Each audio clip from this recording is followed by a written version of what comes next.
Hello, everybody, and I am here with Nicholas Simon. And what did you do today? I got 13th place at the Indianapolis Regional playing the deck everyone voted for. I'm here with Memento, so we'll just kind of jump right into it. I didn't vote for it. It's okay. Everyone else did. So we'll start off with the true heart and soul of the deck of the starters. We have 3 Witch, 3 Tatsuno Shigo, 2 Darkblade, 2 Goblin, and the Singular Mace. These are all the 1-card combo for the deck. These all inherently get you to the end board setup of SP plus Combined Creation and the 2 spell setup. Generally speaking, these 2 are the best ones to start with, just because they play into the least amount of issues, like the Charmies and other hand traps. And then the rest of these play really hard into certain ones. Like this plays really hard into Bell. This plays really hard into a Crow, a Bell. This plays really hard in the Fua. So generally, we're going to max out on these and play these because we need to play enough of them to have a high enough consistency of seeing at least 1 or 2 of them in our opener. That's the general scheme. Why don't you want to play 3 Darkblade? Because I think I said this a lot at locals, and people probably will be notorious. I was complaining a lot because every single time I normal summon this guy and go effect to summon from deck, everyone goes Fua, and if you get Fua on this, you give at minimum 2. When this deck generally can give 1 and be quite happy. So it really upsets me when I have to do this guy and I have to give you 2, and if you interact with me, you're gonna get more. So that's why I only play 2. There's a world where you could play more of him. I just really didn't want to get Fua.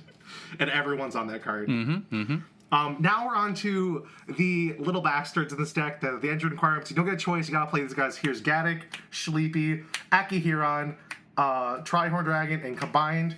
Overall, all these cards are very good in their own right. They serve a purpose. They do a lot of the stuff. They help you make the deck work. But generally, drawing these 2 really sucks. I drew this guy 5 times over the course of 8 rounds. That's pretty good. Yeah, it's better than average. I'll tell you, I've had way worse scenarios.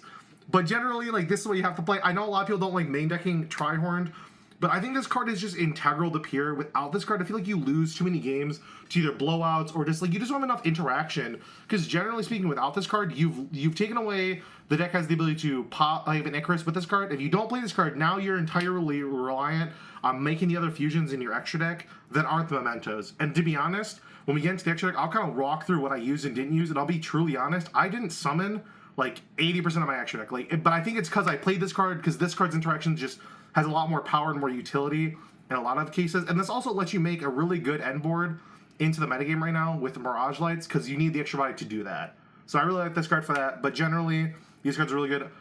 The other thing is, this card was the MVP.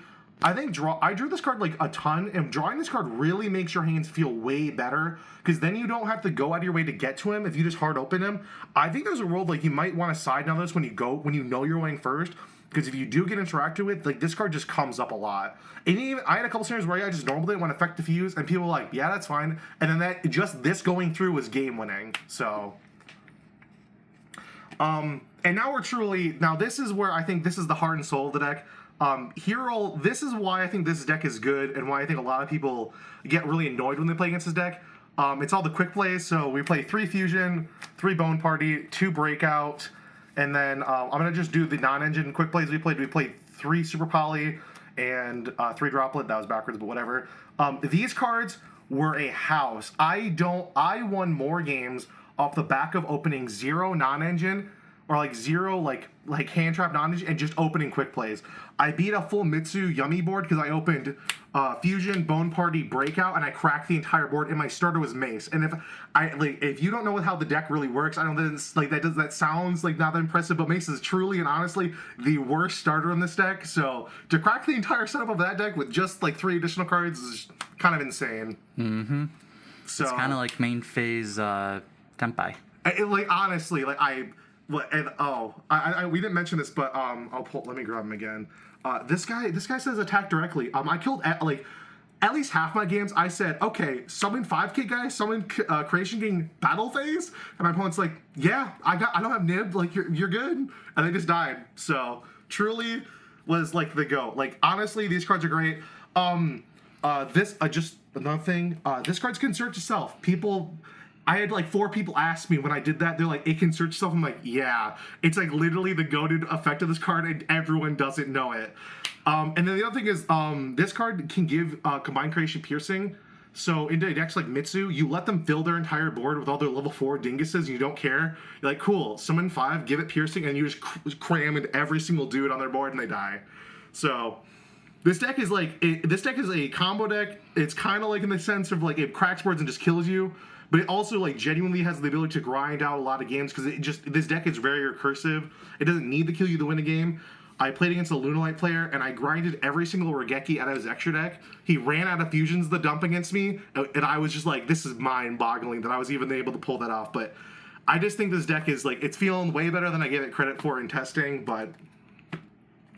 and then we're going to play the 1-up Field Spell. This is another entry card, but this card, unironically, doesn't feel bad to draw. I think I drew it, like, 4 times, and every single time my opponent was mad that I drew it because internally they wanted to prevent me from getting to this card, and because I just hard drew it, they couldn't stop that. And I just was in the middle of my setup, just activate. They're like, oh, you just drew it. I'm like, yep.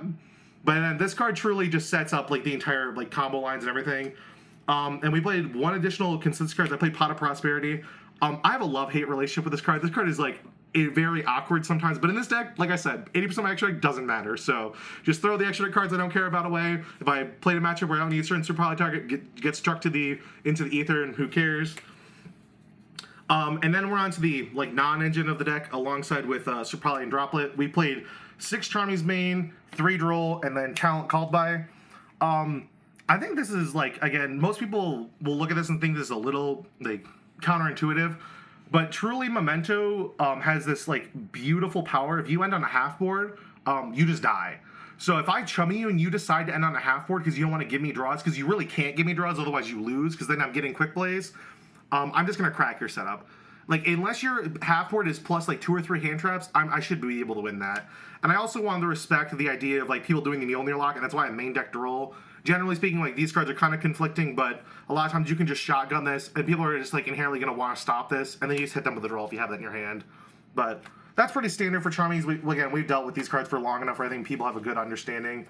The only other main notable thing is I was playing Meowls, because every deck but Dragatail plays into this card, and I had a lot of people ask me why I played this card and not Perulia. I was like, Perulia is really bad right now. If you play against a deck, there's a world where they say, I'm not going to give you any draws for Perulia. And Memento cannot afford for that to be the case. At bare minimum, in a matchup where this card's live, I'm getting a draw. And that alone is enough to play this card over that. So, into the extra deck, we'll show off. So, the most important cards in the extra deck are Twin Dragon and 2 Creation King. This card is it's the enabler to get all the names into rotation into your hand. And then he dumps 3 on something, can dump himself from the extra deck. And these 2 truly just set up everything you need. He's a pop by targeting any number of mentor cards you control and target the same number of cards your opponent controls to pop them all. Against a Dragatail player, he had 6 cards on board, and I went, okay, cool. This targets 6 of my mentor cards, blow up your entire board during his battle phase. He lost 2 trap cards and literally ended on Sanctifier Pass on main phase 2 because he just couldn't do anything after I cleared his entire board. So generally these cards are insane. And I guess I'll just have to say this. I give a lot of crap to a lot of times when I look at Memento lists that play 3 of this. After playing Pure more, I think there's an unironic world where you might want a 3rd one. Because I don't because you always dump one with its own effect in the Pure version. And I don't ever want to have to add it back to the extra deck to get it back rotation with Eki Huron. It's not that big of a deal, but it's this extra deck just doesn't matter. You might as well just play 3, because then I'm never going to have to waste an Eki Huron add back to put this back in my extra deck.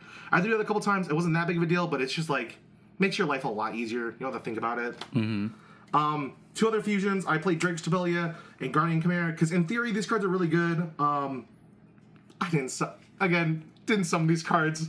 If whenever I had the option to fusion summon, we just made these. These cards are just better. So, generally, these didn't come up that much, but... this is, again, probably the MVPs. With Super Poly, these cards won me more games than I can count. Super Polying a Yummy player and saying, oh, you have 2 dudes on board? I'll take them both and make Garura. And it's cool, I slapped my 5k dude on board and I had both of them, I was battle phase, 5k, 3k, and they're like, oh yeah, that does double damage, doesn't it? I'm like, yep. So I pretty killed good. people. It was good. I never made Secretarian, but in theory, it's kind of the thing that lets you live against Riggertail if you kind of get hand trapped to death and you have surprise. Like at least this is gonna buy you a turn. I think that's the big reason why I opted to play this, because a lot of times if you don't play this, you have no option for surprising against the deck. So you just gotta play this. Again, extra deck just doesn't matter. But these cards truly amazing. The next like two cards I think were probably the most important in the extra deck were these two. I think SP came up like literally every single game. And then when you go first, this card's really nice because it lets you make this, and because Mace is a fairy in the deck, you have a spell and trap negate. And when every deck has a singular spell card they want to resolve to win the game, like Mitsu Ritual or like Ketu or Rahu, being able to stop those cards and trade effectively is really nice because all those cards like say you can only use each effect of them once. So like it just works out in your favor because it negates activation. So you stopping the ritual means that they still don't get to do that effect again. But so these cards were really good. And then the rest of the extra deck, they are here. They did not matter, but they are here. Cross Sheep. And there are certain like weird lines where the card comes up to let you bring back like Witch or Goblin in like grindy game states. Again, like I said, I really tried to OTK people when I went second a lot of the time, so this card didn't come up as much.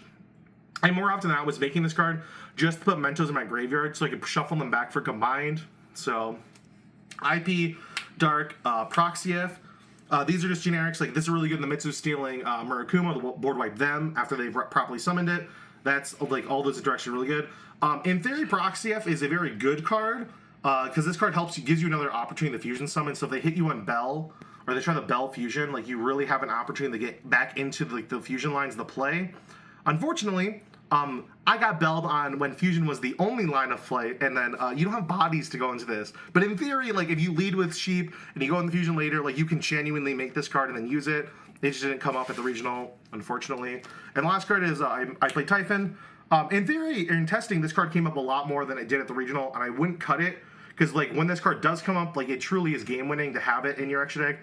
And if you can end on Typhon plus the 2 spell and trap card or the 2 spells, like it's really hard for your opponent to play through that setup because you're going to be able to like summon a pop on your opponent's turn or follow up, and they have to still to clear this. So, which one of the extra deck slots would you replace with a third fusion? It's probably one of the like utility links. So like something like either IP, Dark, Proxy, or Cross Sheep. One of these cards could probably be the third Creation King, or even in reality like one of these.